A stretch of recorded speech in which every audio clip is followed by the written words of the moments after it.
This is critical thought. Right, what is responsible for all our socio-economic problems? And how were the pyramids built? Follow me.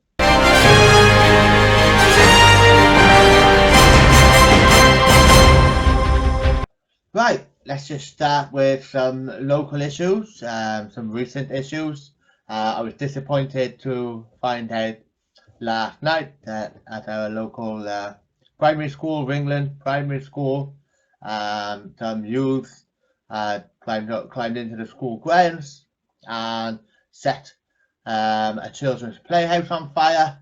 The children had only returned to school that day. The school have spent thousands upon thousands having a perimeter security fence fitted because of recent vandalism over the last few years and buildings getting set on fire.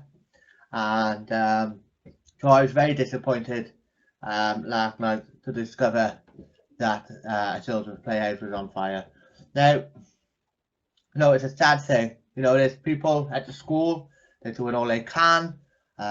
You'll find that most people give more at the school and than what they should do, and they don't expect anything in return. They don't expect recognition.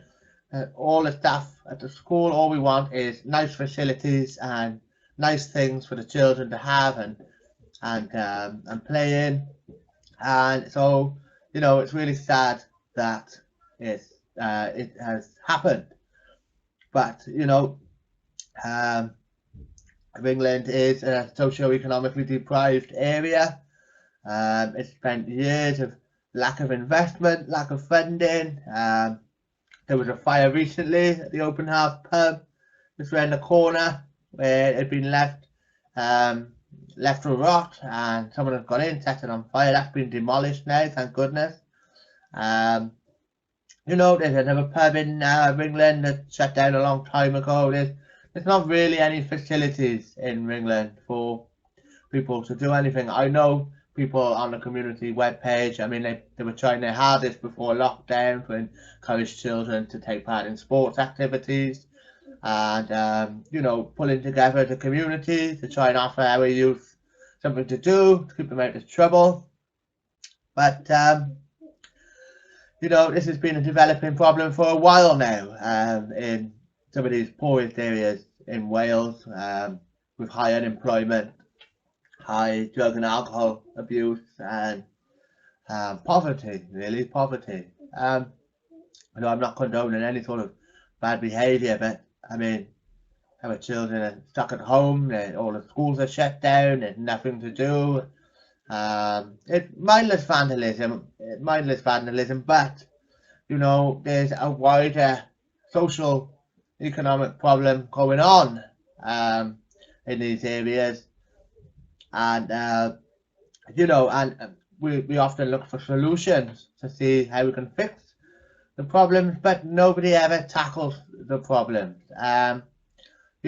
Lack of investment and opportunities, and look what they've done to Newport City Centre. Instead of restoring and refurbishing the city centre, they decided to build the Friars Walk complex, which is on the riverfront side, which has literally ripped all the businesses out of the town centre and put it on the edge. There's a serious problem in Newport at the minute, and I think we should go back further. The start of out of town supermarkets and out of town shopping estates, like Fitzy Park and things like that, which are already drawing businesses away from the city centre. So, I condemn what those people have done. This is just mindless vandalism. It's sad for the children. But let's just have a quick look at the most deprived areas in Wales.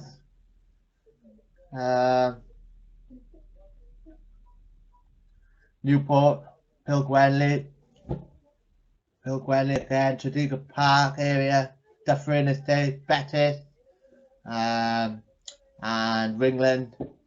you know, and then we go on, there's multi-price areas in Wales, Carmarthenshire, Bridgend, Swansea, you know, they're right across Wales, and they're all suffering from the same thing, is that, you know, local economies are shrinking, and you know, who is responsible for our economic problems? Now, I know what some people will say, that's the lazy people. That's lazy people who don't want to go to work.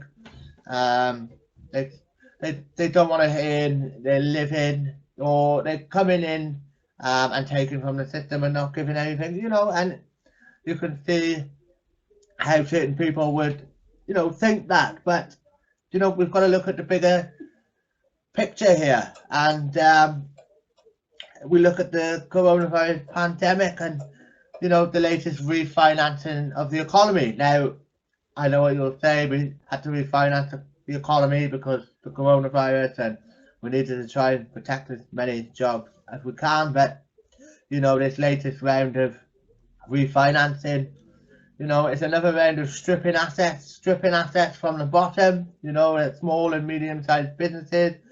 Many are going bust. And when you look at the big businesses, big supermarkets,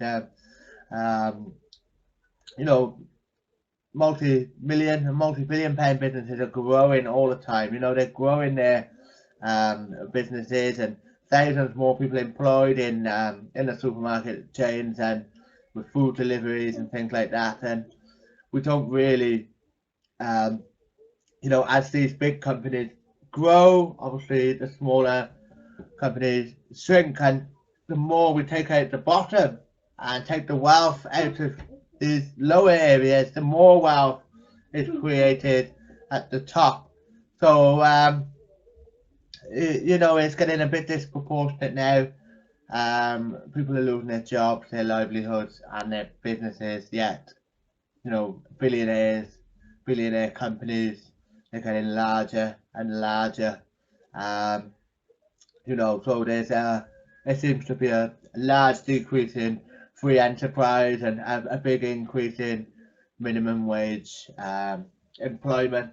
And again, the recent refinancing of the economy, you know, to do that, we need money.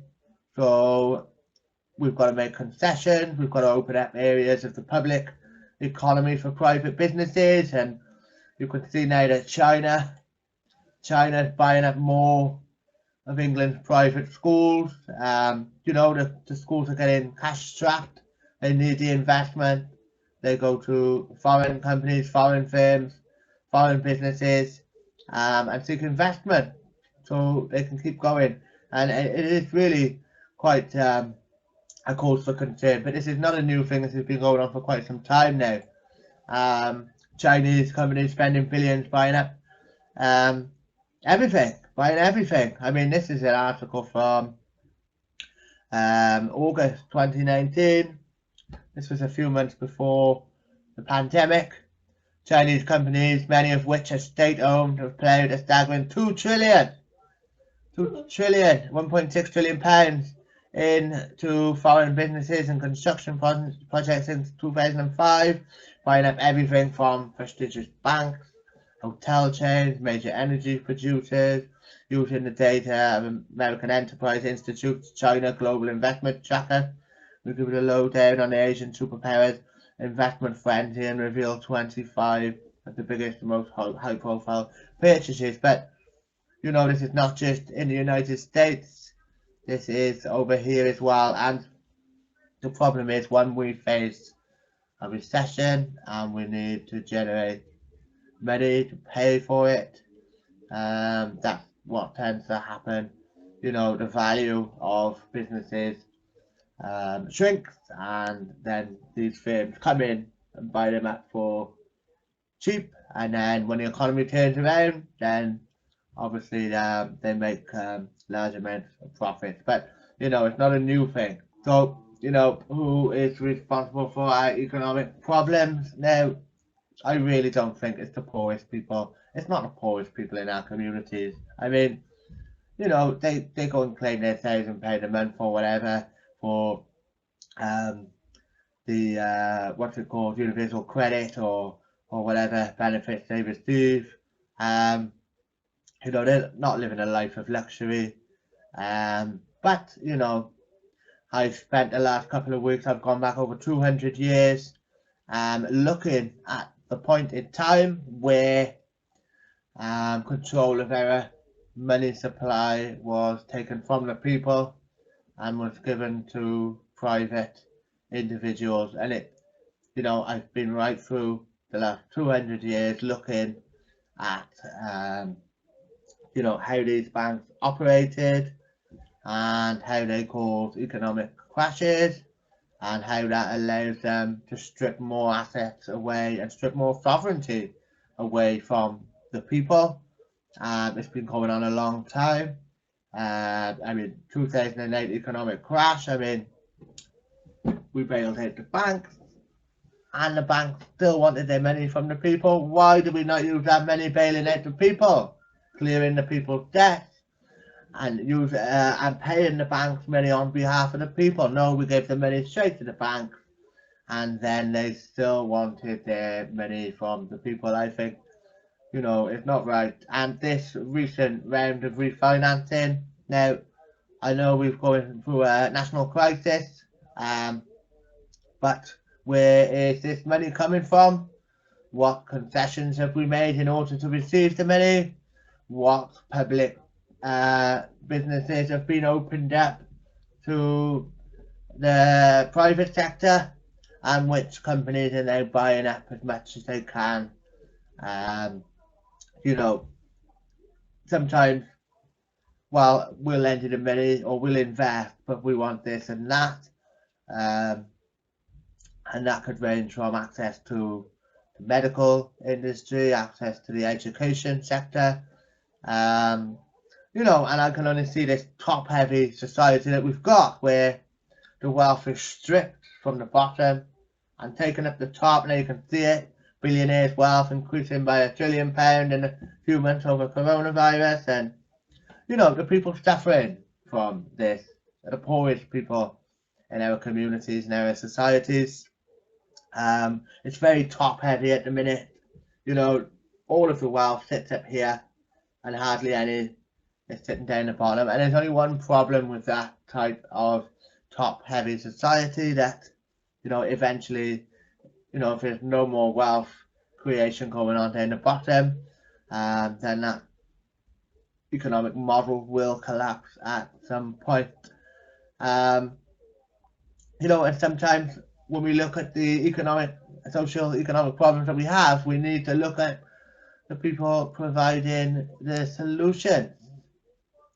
Now, let's look at the World Economic Forum. Now, this is a group of wealthy people, business owners, and they're pushing for change to save the planet from climate change. Now, you know, when you look at some of their solutions, I mean, the World Economic Forum, own nothing and be happy, being human in 2030. Now, you will own nothing. This is what they say. You will own nothing and be happy. So, who owns everything? Who will own everything? Now, these people, they want centralization of resources.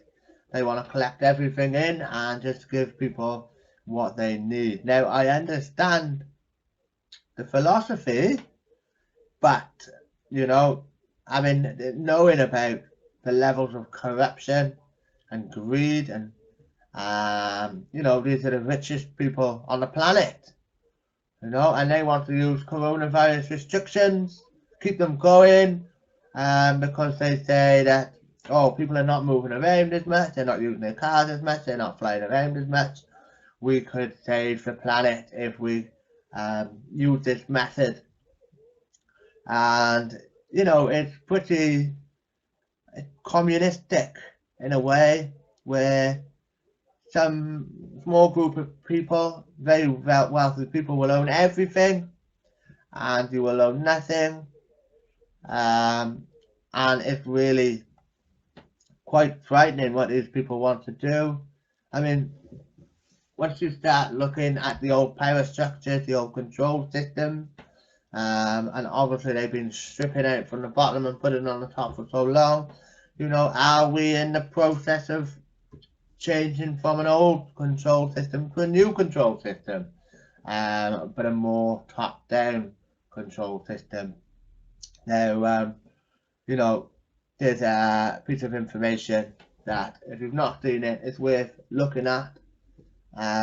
It's from the Rockefeller Foundation. It was called Operation Lockstep, and it speaks of a pandemic. It speaks about the situation we're going through now, and it was for scenarios for the future use of technology. And this is one scenario: lockstep, a world of tighter top-down government control and more authoritarian leadership, with limited innovation and growing citizen pushback. You know, and I explain. Now this is from, you know, Rockefellers were quite famous. I mean, they made their money in oil, and I think back during the 70s they began buying medical institutes and medical centers in universities in the United States. You know, in 2012, the pandemic that would have been the world had been anticipating for years finally hit. It speaks of 20% of the world infected, with 8 million dead in 7 months. They praise the actions of one government above all, China. However, a few countries did fare better, China in particular. The Chinese government's quick imposition and enforcement of mandatory quarantine for all citizens, as well as its instant and near hermetic sealing off of all borders, saved millions of lives, stopping the spread of the virus far earlier than in other countries, and enabling a swifter post-pandemic recovery. And what have we seen? The pandemic originated in China, and they were the first to recover. Well, so they do. China's government was not the only ones that took extreme measures to protect its citizens from risk and exposure during the pandemic. National leaders around the world flexed their authority and imposed airtight rules and restrictions, from the mandatory wearing of face masks to body temperature checks at the entries to communal spaces like train stations and supermarkets. Even after the pandemic faded, this more authoritarian control and oversight of citizens and their activities stuck, and even intensified. I mean, you know, it was written in 2010. Now, I've gone back to last week, over 200 years, to where our public funds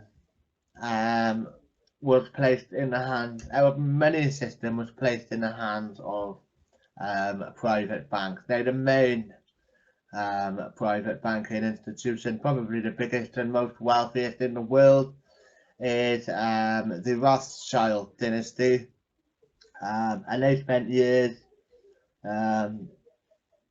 accumulating and, you know, taking control of government's money supplies. And once they've got control of the money supply, I mean, one of them said, I think it was Baron Mayer de Rothschild, one of the Rothschilds, many years ago, said, "Give me control over a nation's money supply, and I care not who makes their laws." Now, you know, these people work above the law. They work above any government. They have so much money, and, you know, they lend to government at interest. You know, that raises taxes. It leads to money creation. It leads to asset stripping, and it's been going on a very long time. Now, the Rockefellers were a group that worked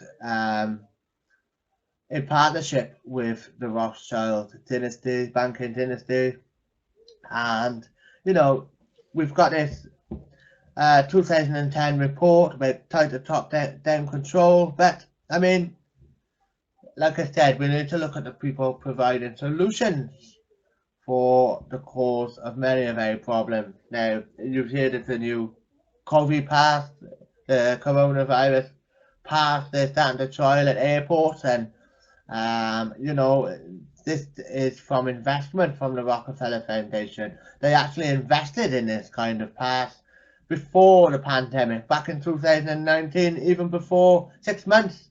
This company for the Coffee Pass had received funding for this kind of venture before the pandemic. Now, you know, you've got to ask yourself, you know, who are these people providing solutions?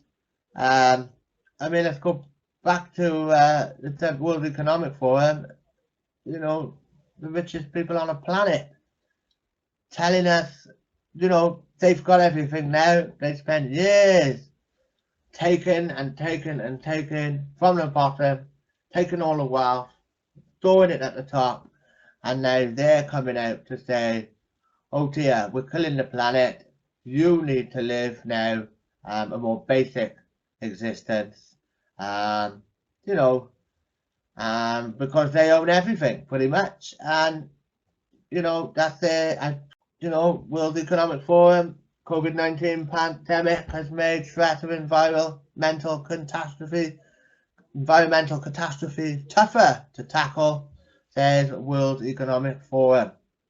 Environmental threats once again named the most likely danger to global economy in annual poll. Now, what are their solutions? Their solutions is a digital technological future. Now, do you know how much power? This technological future actually needs? It needs lots of power, more power, you know, and light pollution. You know, the whole system is polluted, and it's polluted from the top down, and it's been polluted for many years now. Now, all I can see, this latest refinancing of the economy in this country will only further lead to economic inequality and socio-economic deprivation, greater socio-economic deprivation from the bottom up. Now, you know, I'm going to answer the question now, how were the pyramids built? Well, this is how they were built. They were built from the ground up. You know, if you want a free and fair society to work for everyone, you need to start from the ground up. And the reason that the pyramids are still there to this day is because they had solid foundations to build on. Now, what we've got now is the world's most richest people who live like kings. They live like kings, and you know, they've caused a lot of these environmental problems. Now, you know, their solutions are, well, we must pay for this again, rather than give up the large amounts of wealth and fortune, you know, and pump money into the base, pump money into the bottom, and help improve everyone's life, no matter where they're from. No, they'd rather keep the money and take away more of our sovereignty. Now, it doesn't take a genius to work out this has been going on, and it doesn't take a genius to work out they would rather keep their fortunes than give it back and improve the lives of everyone. No, you know, it's very out of balance, it's very top heavy, and it will further lead to the erosion of moral society. Now, you can tell that moral society is eroding. You can see it now in schools, the new curriculum coming in. There's new curriculum now teaching children as young as 3 sexual education, and I'm uncomfortable with it because, you know, sexual desires and urges, I mean, they're down the lower end of the spectrum, you know, and these wonderful children are coming into the world, you know, and these are animal instincts, the lower instincts, and the first thing they're being taught about in schools is our lower animal nature. Now, you know, it's concerning. I can only see further deterioration coming, you know, and they're warning us that people you know, the World Economic Forum are telling us that, you know, Western values and Western values will be pushed to the absolute limit in this new change because we've had too much freedom, according to them. And now, so if they can centralize everything, they have everything, just give people out what they need, then it will lead to equality, but it will lead to leveling the playing field for the rest of us, while they live, you know, a completely different existence, and they control everything, they own everything, and, you know, I think we've got to start standing up. I think we've got to start standing up and say, no, it's not the poorest people in society. It's not the poorest people in society that are leading to all our social economic problems. It's the parasites that have been stripping out from the ground for years and putting it at the top and then keeping it and then blaming the people. Oh, well, it's your fault for not going to work. Or it's your fault for drinking yourself silly because it's depressing. The situation you're in is depressing.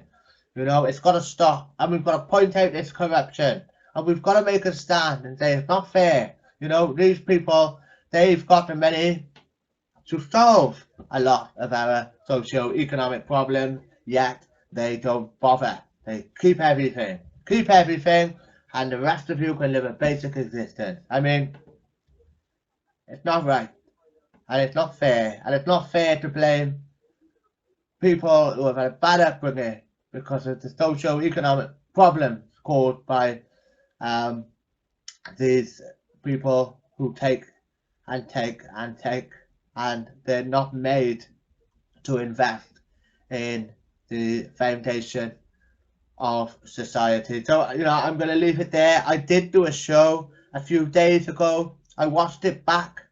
I wasn't quite happy with it, so I decided not to post it, or I did post it for a few minutes and I took it back off. It really needed a bit more work. So, you know, I just wanted to talk today about the very, very rich and very good at making it look like the poorest people are responsible for all our economic trouble. And really it's not. And it hasn't been for a long time. So, you know, things need to change. Things have been turned up on their head, you know, and we can see that. But these people forget one thing, you know, years ago, people would strive to shake themselves away from the bondage of material things, and now children are taught that you need to go out and surround yourself with material things, and you need to be a millionaire, and that your success is measured by how much money you have and not about how much you contribute to society. And, you know, we're going through a time now where, you know, it looks like we've opened up our part of our economy to privatization. These business public-private partnerships, they're calling them. You know, it looks to me like a merger of business and government. So, you know, it's like a fire sale at the minute, and they're selling off everything, opening up the markets to foreign entities, you know, and they'll have access to medical, education, and, you know, social care and things like that. These will all be in the hands of foreign countries. And, you know,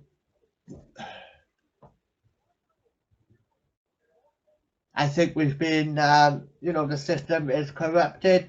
It's corrupted from the very top. And, you know, that corruption filters through society. And it's wrong. And, you know, we need to speak up and say, you know, corruption creates poverty. You know, these people, power corrupts, absolute power corrupts, absolutely. But I would even say that, you know, positions of power attract people who are corruptible. And I think we're all corruptible in our own ways when offered large amounts of money. And, you know, it's a difficult life to be in now when you know, if you don't have more than somebody else, then you're seen as a lower citizen because you have less, or you've strived to accumulate less, or, you know, but that has been made impossible. But, you know, our moral compass will keep pointing the same way, no matter which way round things go. And, you know, when the polarities shift, you know, some of these people will end up back at the very bottom. But there we go. I'm going to leave it there. So thank you for watching. I'm not going to say I'll be back next week and then miss a show. So I will be back soon with another show, and I will be making another little video soon just to fill in the gap. Okay, thank you very much for watching. I'll see you soon. Goodbye.